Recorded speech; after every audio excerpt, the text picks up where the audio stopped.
I am Pocho Salcedo. Greetings to our viewers, TV stations in Latin America, and those tuning in broadcasts and cable systems from coast to coast across the continental United States and Hawaii. Here in New York, we are ready to decode the stories that shape our world.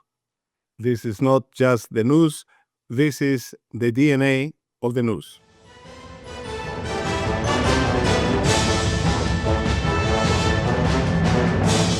Bribe or bullet, plata o plomo, the three words attributed to Pablo Escobar, the personification of drug trafficking in Latin America, are words that still resonate and have generated in this century a crisis gripping Latin America, the infiltration of organized crime into the very institutions meant to protect society.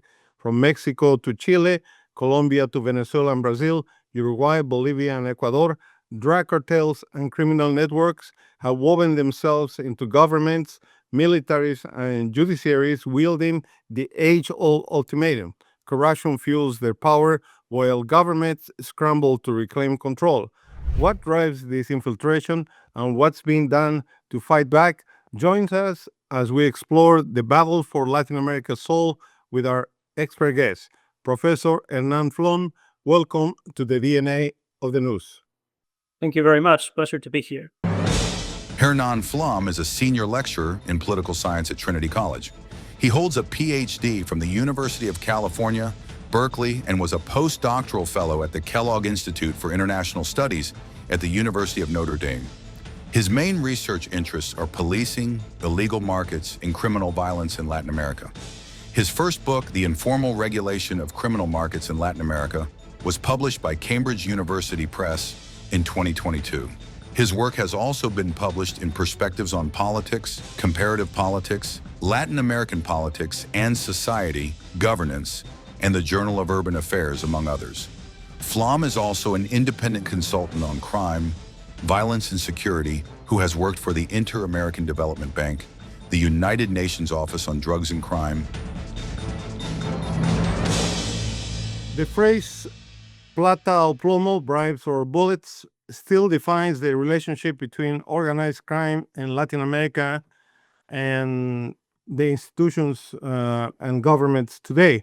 How has this approach evolved since Pablo Escobar's era, and why does it remain so effective today? I think it has evolved significantly, to some degree, and maybe not as much in other ways. I mean, there is, on the one hand, much more sophisticated, perhaps, schemes of both corruption and involvement of organized crime in the legal, political, economic, and social activities. And this is an ever more evolving scene with now cryptocurrencies and other forms of digital transfers of money and so forth. But at the same time, the power, or the main source of power, or the main way that organized crime tries to portray its power, is still through the use of violence. And that violence is not only directed against the state in order to get it to do what it wants, but also perhaps even to a larger degree towards civil society. What historical and socioeconomic factors make Latin American governments and institutions particularly susceptible to organized crime? Yeah, just to synthesize on this, obviously, there are many factors that are compounding each other here. One is obviously the geographical and geopolitical position that Latin America has with respect to many illicit markets. I mean, the main one is, of course, drugs, illicit drugs, and particularly cocaine, with Latin America being the main source, the only source to some degree of production in Colombia and Peru primarily, and to a lesser extent in Bolivia, and shipment from not multiple countries in the region towards the US and towards Europe. Obviously, demand from these and other countries is also what drives the production of these illicit goods and the development of the connectors to supply it. And then there's obviously a situation of what we call in political science institutional weakness that pervades, I mean, with variation. Obviously, not all countries are the same, but most of Latin America is characterized not necessarily by weak state capacity, since of a lack of resources, manpower, budget, the goods, the hardware in order to implement policies, but with weak institutions that are sometimes dysfunctional and sometimes lack coordination and sometimes some exceptionally, but not infrequently, are often co-opted or penetrated to some degree by organized crime. And finally, if you will, a sociopolitical or sociological factor as well. I think there is increasingly a larger internal domestic consumption of various of the goods distributed by organized crime and by criminal markets, not just drugs, but also anything from human trafficking, counterfeit goods, etc. And partly this is the result of a growth in socioeconomic capacity of the Latin American population.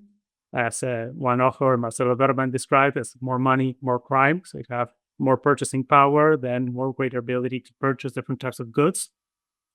But also, clearly, this ties into my previous point of institutional weakness, a widespread sense that either the law is weak or that shouldn't be followed, or that things can be sometimes done off the books.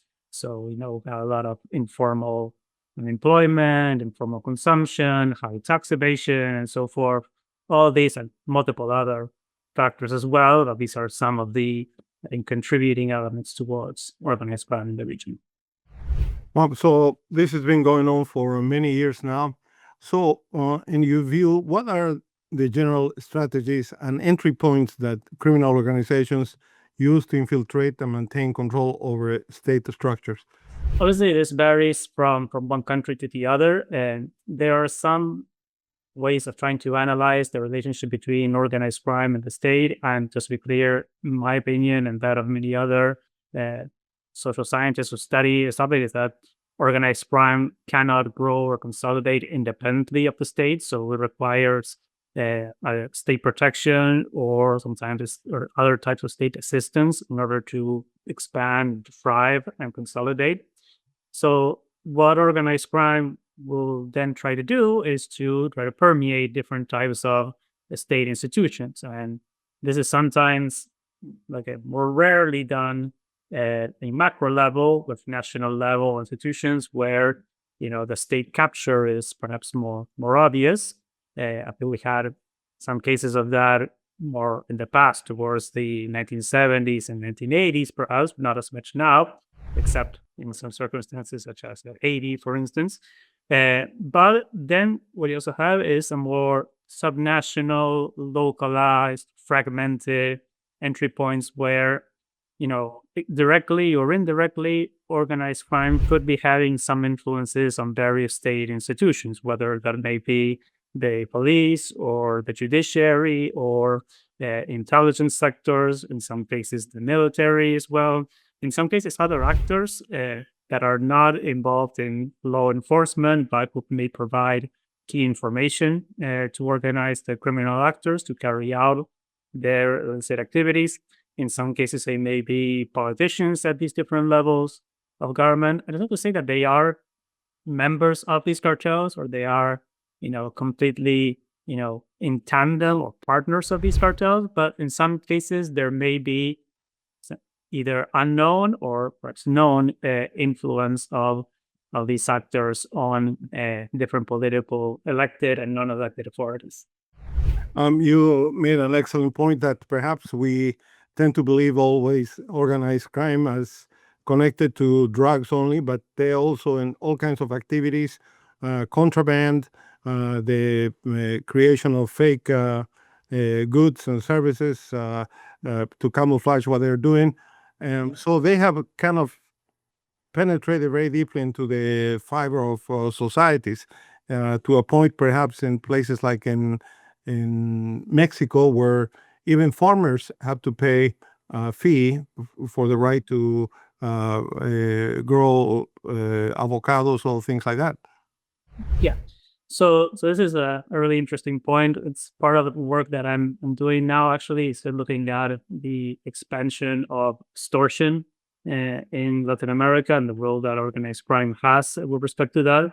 Because I think what you just mentioned is exactly an example of that instance. Is well, we as criminal actors are offering the quote unquote protection to you, whoever you may be, whether you're a small business owner in the center of Medellin, or in Honduras, in Guatemala, or an avocado farmer in Mexico, to enable you to carry out your business. Now, obviously, you don't need our protection, but you do need to pay. Otherwise, bad things will be happening to you, to your business, to your loved ones, and so forth.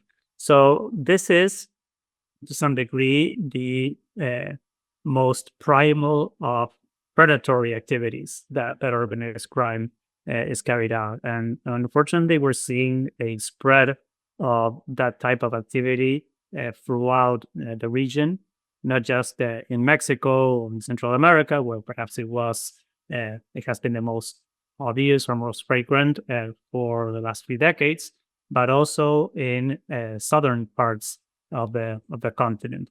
Then what we also have, and as you also mentioned, is a diversification of organized criminal activities into anything to some degree that can be provided in an informal or illicit way, and for which there is a demand from society, either domestic or international. That obviously constitutes an opportunity for criminal actors to try to become the suppliers of the market and exploit the price differentials. And obviously, there is going to be a greater level of price differential in certain areas or certain stages of those different markets, right? So the coca farmer in Colombia or Peru, the one who is growing the crop and harvesting it, is obviously not enriching himself from this business, as are the ones who are operating, say, the transit points from not just Colombia towards the northern part of the Americas, but predominantly, say, from the Caribbean or from Mexico to the United States. That's where most of the difference is. That's where the money is. That's where the profitability is of the enterprise. Well, how does the funding of political campaigns by organized crime groups shape the leverage of Latin American governments? We've been reading over the last few years a widespread of role of financial influence to secure favorable policies or protection from governments. Yeah. So, I mean, to some degree, goes back to what I was saying before about institutional weakness, or where you have perhaps weak electoral finance laws or weak electoral campaign laws, or in other words, strong laws or good laws, but not much enforcement of those laws. There's obviously a very big space for criminal actors, and not just organized crime as we tend to think of it, as cartels, gangs, criminal factions, etc., but almost any type of actor to try to exert undue influence on elected politicians. Organized crime, in a sense, will also take their opportunity to do this. The difference maybe lies in other ways, I think, in which organized crime can manipulate elections and internal politics, which other actors do not. And for instance, I'm talking about, say, political assassinations. I mean, every big business tries to lobby the state. Most of them, presumably, are not assassinating candidates that they don't agree with or intimidating them through the use of force. And another type of mechanism is what we call it violent clientelism, where groups that exert the control over certain types of territories are trying to steer the boat of the population of the territory towards individuals who, once elected, will follow through and advance the interests of these criminal groups. Thank you very much. We'll be right back.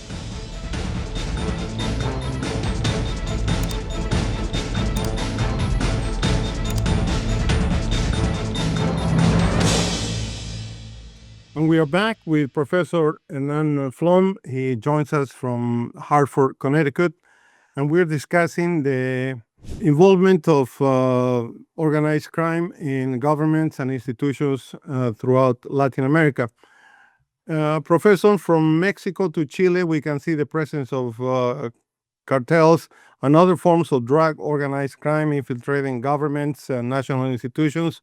How do transnational criminal networks collaborate and undermine multiple Latin American countries at one stroke?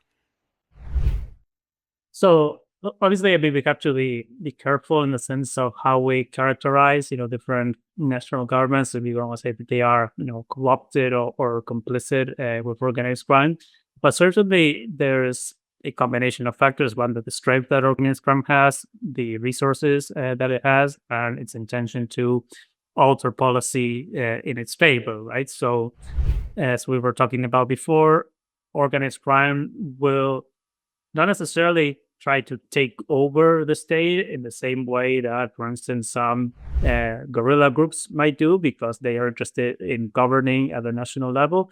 They are more interested, as some other political scientists have said, in tilting or modifying specific policies, right? So they may try to influence this through violence, through fear, through coercion, and try to intimidate politicians and policymakers, or they may try to either more surreptitiously or more overtly to buy their way towards a certain policy outcome. Obviously, the stronger the organization or the network, the more resources that it has, the more likely that it will be able to carry this out. Then, on the other hand, you have the extent of strength or resilience of Latin American states towards that enables them to resist these different types of encroachments, shall we say, by organized crime.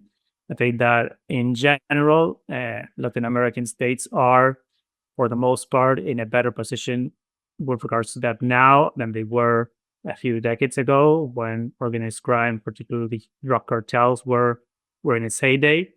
Nowadays, the scene is much more fragmented across the continent, in the sense that you still have some major organizations, but you have mostly very small, localized, and fragmented criminal landscapes, which doesn't make the problem better.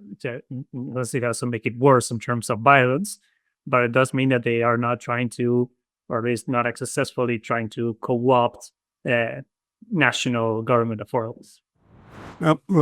Point well made. But we have seen, like in places like in Chile, a country long seen as a bastion of stability. We have seen military personnel caught trafficking drugs. I mean, that says a lot about the reach of organized crime into even regions that have strong institutions. I completely agree. And the flip side of what I was saying, maybe, is that we might only be getting a sort of surface level, or like a small sample of the state corruption that is going on, because obviously there is a major incentive for all parties to hide these kinds of dealings, right? And by all means, there is no shortage of them, and this is also a reality that is prevalent in the quote unquote more strongly institutionalized Latin American countries. Chile is a case that you pointed out. I mean, certainly Uruguay could also be a case where, if not corruption, then we at least see greater instances of presence of criminal gangs and criminal governance even. The same could go for Costa Rica, which was typically assumed to be like the healthy spot in Central America. Well, until not long ago, a couple of years back, Ecuador was also deemed to be sort of the tropical paradise in the very conflicted sub-region of the Andes, and well, we know what the situation is now. So these things sometimes can pop up, and we start noticing them a little bit more than we did before, which doesn't mean that they didn't exist previously. They were just better conceived, right? But we are bound to get them in all different contexts because of we said, the powers that organized crime has, the interest that it has, and the motivation that it has. Well, the extent of the organized crime has touched just about every country in the region, and not only in drugs, but as you indicated, Professor Flom, they also were extended and diversifying into public works, real estate, and with public officials enabling the expansion. And these groups have a way to circulate their money throughout the economy of several countries. So tell us a little bit about that. Actually, I mean, what I meant by diversification is something. I mean, it's obviously going on in the areas that you mentioned, in the sense that organized crime is sometimes in tandem or with, quote unquote, legal economic actors setting up enterprises to benefit from public works and construction or real estate, because there's a very good option for money laundering. I mean, this is something that continuously popped up when I was doing field work in places from Rosario to in Argentina to Cali in Colombia. Everybody would say, well, look at all these, high rises or properties along the coast of the river, the luxurious avenues of boulevards, and none of them are occupied, right? So, I mean, there's no sure information, but it does obviously lend itself to suspicion. Uh, what I think is also going on is that as criminal actors, particularly those that have some territorial hold, like for instance, militias in Brazil or the cartels in Mexico, they expand towards other criminal enterprises that are not just or not necessarily even primary drug trafficking. So, in the case of the militias, which are most famous in Rio de Janeiro, they are basically, or they've made their power by providing, informal goods and services to the population in the urban periphery, particularly in the western zone of the city and the greater metropolitan area. Things such as, gas canisters, connections to electricity, to internet, to water in some cases, and from then they grew and established greater political connections, social and economic connections, and cleared out other criminal actors in their turf, right? And on the other hand, the Mexican cartels or Mexican groups that are sometimes aligned with these cartels are not just engaging in drug trafficking, but they may also be doing things like extortion and also as I say in Mexico, huachicoleo, with no effect of gas and other types of fuel. So they will be looking for different types of opportunities to expand their grip on the economy and their economic proper, which is what most of them are after. The United States included in the foreign terrorist organizations a number of Mexican cartels, and also at least a couple of gangs from South America. Do you think the FTO, as it's called, this kind of directive, will have an impact in Mexico at least? It's a hard question. I would tend to think that not, and ultimately it may have also an adverse impact in terms of what type of responses it enables or justifies against these groups. And obviously, in some cases, you know, organized crime constitutes a national security threat, or sometimes even an international security threat. And in those cases, proper responses that involve military force may be appropriate, but ultimately, it is a much larger and complex problem that requires a multi-pronged approach, and it has a different logic to those of terrorist organizations. I mean, even while they are generating a substantial amount of harm, and violence, and fear, as do terrorist groups, they have various different ways of doing things. They have different motives. They have different types of actions, different strategies. So trying to approach them with the same tool perhaps wouldn't be the most suitable approach. What is the one thing that we should keep an eye on that will give us a clue that there is progress being made against organized crime and that we are making progress. It seems like we are kind of always seeing an expansion, but what clues will be that will let us know that there's progress in this fight against organized crime? I mean, this is the $1 million question. And obviously, there are trade offs to all policy decisions, but it's hard to tackle everything all at once, right? So, my personal inclination is that at the very first instance, the main consequence of organized crime that you want to try to limit is the degree to which it engages in violence and is able to exert its influence and undue influence on civilians and other parts of society.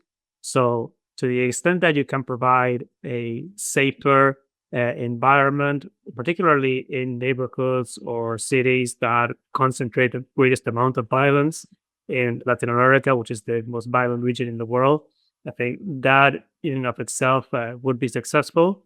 The problem is that sometimes this is done or needs to be done even with through negotiations with criminal actors to try to contain the amount of conflict between the state and criminal groups. And sometimes that can endure, and sometimes it breaks down and can even backfire, and more confrontation can emerge as a result of that.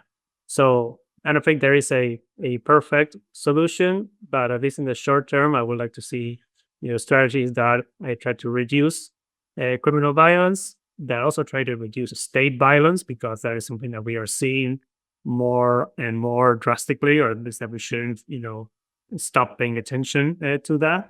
This is definitely a very complex